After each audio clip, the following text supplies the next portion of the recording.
Chers compatriotes, pourquoi à chaque fois qu'il y a un crime crapuleux dans notre pays ou encore crime sexuel, les accusés ont toujours un lien avec ces régimes criminels, tels que ce prédateur, Hervé Bobda ou c'est Bogda,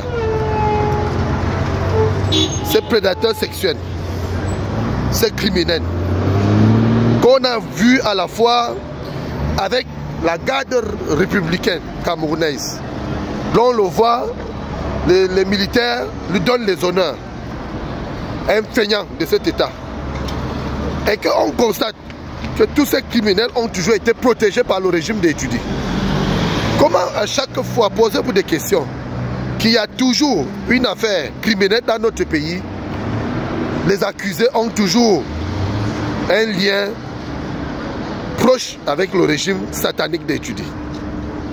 Tout simplement parce que ces hommes définissent l'image qu'ils ont toujours représentée dans notre pays. Et à chaque fois que ces hommes sont poursuivis, ceux qui sont à la tête de nos institutions se retrouvent toujours muettes. Donc personne ne condamne l'acte. S'il s'avère que l'affaire est claire et nette, comme nous l'avons constaté, et que les faits sont réels, que les victimes portent plainte pour que ces cerveaux mangés, ces criminels puissent répondre de ces actes. Parce qu'on ne peut pas vivre dans un pays où les populations vivent en un danger permanent.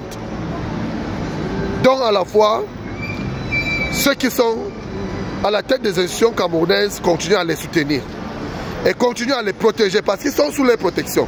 Parce que quand on voit un civil comme Hervé Bobda, quand les militaires de notre pays, les hauts gradés, donnent les honneurs, tout simplement parce qu'on dit qu'il est le fils d'un milliardaire. Moi je me dis, le milliard ne paye pas un pays et le milliard ne peut pas acheter une nation ou encore acheter la conscience des victimes.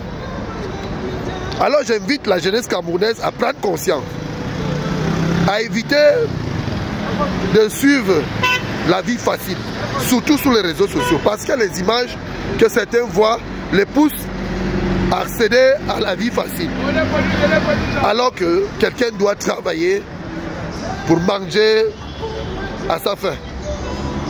À éviter de suivre la vie facile. Et je donne l'entière responsabilité aussi aux parents des victimes. Parce qu'un parent doit apprendre à son enfant. L'éducation commence à la maison. L'éducation de base commence à la maison. Ce n'est pas lorsque on se retrouve dans les écoles qu'on attend être bien éduqué. À l'école, on apprend à vivre en société. Mais l'éducation de base commence d'abord dans nos maisons, dans nos respectives maisons et dans nos respectives villes et quartiers. Alors, chers parents, nous devrons veiller sur nos enfants et éviter d'exposer les enfants. Parce qu'un parent ne prend pas la responsabilité de bien éduquer son enfant, il peut aussi s'attendre à cela. Quant à cet Hervé Bobda, cet complice d'Edjudi, cet criminel, cet prédateur sexuel, je m'adresse à lui personnellement. Il doit répondre de ses actes et j'invite la justice camerounaise à être indépendante et à suivre de près ce dossier pour que cet Hervé Bobda puisse répondre de ses actes, ces violeurs en série. Parce que nous ne pouvons pas vivre dans un pays où la jeunesse est perdue et que les vieillards sont là et qu'ils sont là pour observer comment les prédateurs, à la fois les complices, continuent à manipuler nos jeunes. Alors jeunesse camerounaise, éveillez-vous et évitez de suivre la vie facile. Comprenons-nous bien, pour qu'un Cameroun nouveau soit bien bâti sans ces criminels et ces bandits de chemin et le roi Paul Biya alias Hitler et ses complices. Nous vous remercions.